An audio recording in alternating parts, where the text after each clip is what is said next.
બાળકો, તમે જોયું ને, યશવંતીએ પોતાનો પ્રાણ ત્યાગી દીધો તાનાજી માટે, શિવાજી માટે અને માતૃભૂમિ માટે. આવા તો કેટલાય મૂંગા પ્રાણીઓએ આપણા દેશને માટે બલિદાન આપ્યું છે. તો આ યશવંતીની વાત તમે પણ સાંભળીને? તો હવે પછી શું થયું તે સાંભળો. યશવંતીના કારણે એક સરસ મજાની રસ્સી બંધાઈ ગઈ અને એક માવળો સડસડાટ ત્યાં પહોંચી ગયો. એણે યશવંતીને છોડી અને પછી યશવંતી જે રસ્સા સાથે ઉપર ગઈ હતી એ રસ્સાને એણે સરસ મજબૂત રીતે બાંધી દીધો. અને પછી તો જોતામાં તો અનેક રસ્સાઓ લટકાવાઈ ગયા અને બધા માવળા યોદ્ધાઓ ગુપચુપ તેના ઉપર ચડવા લાગ્યા. આવી રીતે કિલ્લાના પશ્ચિમ છેડાની ડોણાગીરી ચોકીની દિવાલ એને ઓળંગી અને સૈનિકો કિલ્લાની અંદર ઉતરી પડ્યા. જ્યાં જગ્યા મળે ત્યાં ગુપચુપ છુપાઈ ગયા અને તાનાજીની આજ્ઞાની રાહ જોતા ગોઠવાઈ ગયા. કેટલાકને કામગીરી અગાઉથી સોંપાઈ હતી. એ પ્રમાણે તેઓ શસ્ત્રના ભંડાર પાસે કે બીજી સોંપાયેલ જગ્યાની આજુબાજુ ગોઠવાઈ ગયા. તાનાજીની આજ્ઞા થોડી વારમાં બધી જ જગ્યાએ ફરી વળી કે શત્રુ દેખાય કે તરત જ હુમલો કરી તેને ઠાર કરી નાખો. મોગલ સૈનિક દરવાજા બહાર નીકળતો દેખાય કે તરત જ તેની ગરદનને ધડથી જ જુદી કરી નાખજો. તેના મોઢામાંથી અવાજ નીકળે એ પહેલાં તેને જ ખતમ કરી નાખવાનો. આટલું ઝડપથી કામ કરવાનું છે એ યાદ રાખજો. એક બે સ્થળોએ મોગલ સૈનિકો આવતા દેખાયા અને અંધારામાં જ તાનાજીના સૈનિકોની કામગીરી શરૂ થઈ ગઈ. માવળા સૈનિકોની તલવારના ઝાટકાથી મોગલ સૈનિકોના માથા અહીં તહીં દડાની જેમ ઉડવા અને ઉછળવા લાગ્યા. બાળકો, આ બધું કામ રાતના અંધારામાં થતું હતું. રાતના અંધારામાં કિલ્લામાં ગુપચુપ પ્રવેશી જઈ અને તાનાજીના માવળા સરદારોએ મોગલ સૈનિકોનો સંહાર કરવા માંડ્યો અને થોડી જ વારમાં કિલ્લામાં કોલાહલ મચી ગયો. મોગલ સૈનિકો ઊંઘમાંથી ઉઠી બહાર દોડી ગયા. મશાલો સળગાવીને જોયું તો આ શું? દરવાજા પર મોત આવીને ઊભું છે. સારી એવી સંખ્યામાં મોગલ સૈનિકોના શબ અહીં તહીં રખડી રહ્યા છે. કોણે હુમલો કર્યો? ક્યાંથી? કેવી રીતે? ગૂંચવાઈ ગયેલા મોગલ સૈનિકોને પરિસ્થિતિ સમજવામાં સારી એવી વાર લાગી. ત્યાં તો મરાઠા સૈનિકોએ હુમલાની શરૂઆત કરી દીધી. એટલે તેમની સ્થિતિ સદ્ધર હતી. પણ માવળાઓ તો કેટલા હતા? ફક્ત 500 અને સામે મોગલો હતા 1500. સાવધ બની ગયેલ મોગલ સૈનિકોએ વ્યવસ્થિત લડત આપવા માંડી અને 500 સામેનું 1500નું દબાણ ધીમે ધીમે પણ ચોક્કસ અસર કરવા લાગ્યું. તેમાં વળી કિલ્લાનો સરદાર ઉદયભાણ રાઠોડ પણ આવી પહોંચ્યો. હાથમાં ખુલ્લી તલવાર સાથે તેણે હાકલ કરી, આ મરાઠાઓ ચોરની જેમ કિલ્લામાં ઘૂસી ગયા છે. મારા બહાદુર સૈનિકો, એ ચોર મરાઠાઓ આપણને શું હરાવવાના હતા? એકે એક મરાઠા સૈનિકનો હિસાબ ચૂકતે કરી નાખો અને હું ખુદ તાનાજી સાથે હિસાબ સમજી લઉં છું. ક્રોધથી સળગી રહેલા ઉદયભાન રાઠોડે દાંત કચકચાવી તલવાર હવામાં વીંજી અને તાનાજીને પડકાર્યા.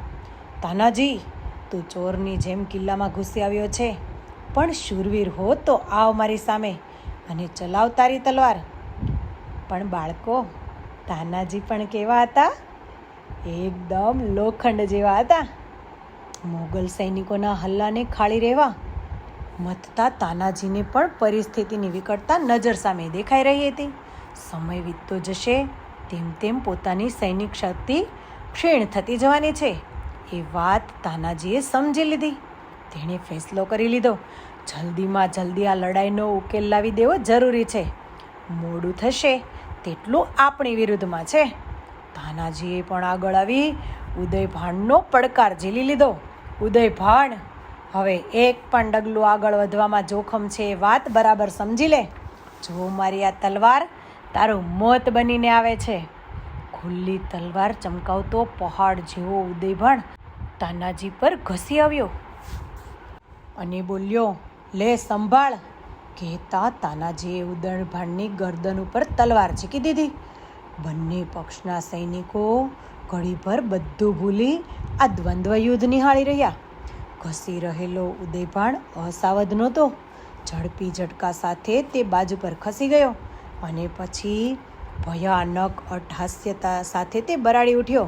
લે હવે તું પણ સંભાળજે. 1000 હાથીઓના બળ સાથે તાનાજી પર પ્રહાર ઝીકાયો. તાનાજીએ એ પ્રહાર ઢાલ પર ઝીલી લીધો. વળતો પ્રહાર કરવાનો સમય તાનાજીને મળે એ પહેલાં બીજો પ્રહાર આવ્યો. વીજળીની ગતિએ અને પ્રચંડ તાકાતથી ઉદયભાન તાનાજી પર પ્રહાર ઝીકતો જ ગયો. ઉદયભાન ખુન્નસે ચડ્યો હતો. તાનાજીએ તેના પ્રહારો ઝીલ્યા, ચૂકવ્યા અને મોકો મળીએ સામા પ્રહારો પણ કરી લીધા. પરંતુ તાનાજી જનૂની બની અસાવધ થવા માગતા નહોતા. છેલ્લો પ્રહાર અચૂક રીતે કરી શકાય એ માટે છેક સુધી સાવધ રહેવું જરૂરી હતું. પણ અહીંયા તો અચાનક કંઈક નવું જ બની ગયું. ઉદયભાનના જનૂની પ્રહારો સામે તાનાજીની ઢાલે ટક્કર ઘણી ઝીલી. પણ એક જબરો પ્રહાર થતાં તાનાજીની ઢાલ તૂટીને નીચે પડી ગઈ. ઉદયભાનને લાગ્યું કે હવે તો વિજય હાથ વેતમાં છે. તેણે ફરી પ્રહાર ઝીકવા માંડ્યા. એકલી તલવારથી તાનાજી પ્રહારો ક્યાં સુધી ઝીલશે? તાનાજીની ખૂબ નજીક જઈ તેણે તાનાજી પર જનોયવટ ઘા ઝીકી દીધો. પણ હવે તે તાનાજીની ખૂબ નજીક પહોંચી ગયો હતો અને તાનાજીએ પણ સિફતથી પ્રાણ ઘાતક પ્રહાર કરી દીધો અને ગાફેલ ઉદયભાનની ઢાલ તેને રોકી ન શકી. બંનેના પ્રહાર અચૂક હતા અને બાળકો એક સાથે બંને જ ઢળી પડ્યા.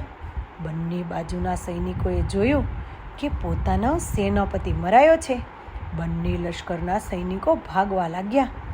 મોગલ સૈનિકો માટે તો ભાગ્યા પછી કિલ્લાનું સંરક્ષણ હતું, પરંતુ મરાઠા સૈનિકો માટે તો ડોણાગીરીની ચોકીની દિવાલ પરથી અને એ પણ દોરડા વડે નીચે ઉતરવાનો એક જ રસ્તો હતો. એમ ભાગતા એ બીક તો હતી જ.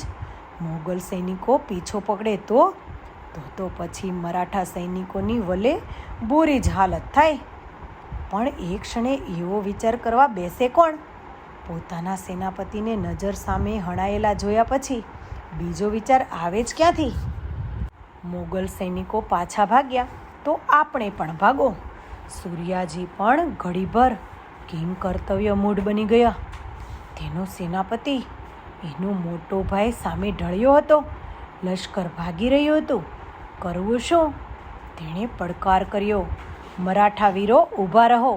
ઘડીભર પાછું વળી જોઈ રહેલા મરાઠા સૈનિકોને સૂર્યાજીએ મેણું ફટકાર્યું. મારો મોટો ભાઈ, તમારો સેનાપતિ, તમારો બાપ તાનાજી અહીં ઢળી પડ્યો છે. તેને મૂકીને તમારે ઘેર ભાગવું છે? પીઠ ફેરવીને ભાગશો તોય મોત તમને છોડવાનું નથી. મોગલો પાછળ પડશે તો જશો ક્યાં? ચાલો પાછા વળો ને કરો હુમલો. ભાગી રહેલા સૈનિકો ઘડીભર અચકાયા. દોણાગીરીની ચોકીની દિવાલ પરથી નીચા લટકાવેલા રસ્તા તેમને બોલાવી રહ્યા હતા અને આ બાજુ સૂર્યાજી ઉલટી દિશામાં આગળ વધવા પડકારી રહ્યા હતા.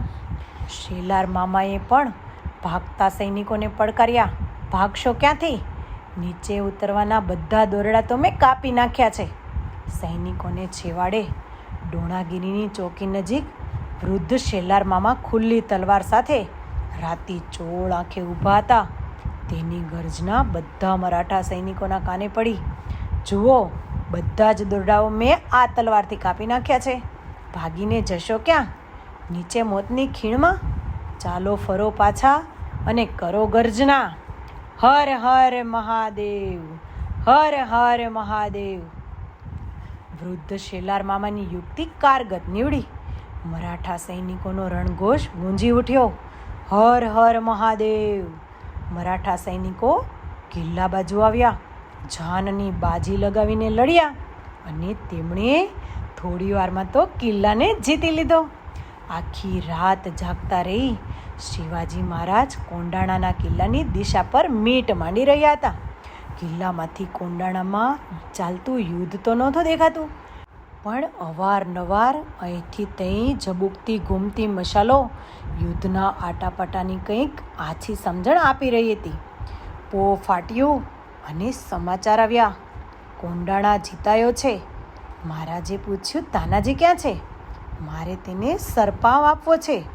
દૂતે જવાબ આપ્યો, મહારાજ, તાનાજી વીરગતિને પામ્યા છે. મહારાજે તાનાજીને સરપાવ આપવાની પોતાની ઈચ્છા પૂરી કરી તાનાજીના મૃતદેહ પર પોતાની જરિયાની શાલ ઓઢાડી, પોતાનો બાળ ગોઠ્યો, પોતાનો ડાબો હાથ. તાનાજી હવે ફરી કદી મળવાનો નથી એ વિચારે શિવાજી મહારાજના શોકગ્રસ્ત મનના સઘળા બંધનો તૂટી ગયા. તેમણે વૃદ્ધ શેલાર મામાને ખભે માથું ઢાળી રડી લીધું. શેલાર મામા, ગઢ આવ્યો પણ મારો તો સિંહ ગયો. તાનાજીની સ્મૃતિમાં કોંડાણાનો કિલ્લો સિંહગઢ તરીકે ઓળખાયો. બાળકો, તાનાજીએ કેટલી શૂરવીરતા બતાવી હશે કે જેના કારણે જીતવામાં સૌથી મુશ્કેલ કિલ્લો એટલે કે કોંડાણાનો કિલ્લો, એને જીતવામાં શિવાજીએ તાનાજી પર વિશ્વાસ મૂક્યો હતો. અને તાનાજી અંતિમ ઘડી સુધી લડ્યા. પોતે તો વીરગતિને પામ્યા, પણ એક અજાત શત્રુને પણ તેણે અંતે મારી જ નાખ્યો. તો ચાલો બાળકો, આજે આપણે તાનાજીને નમસ્કાર કરીએ. તો ચાલો, આવજો.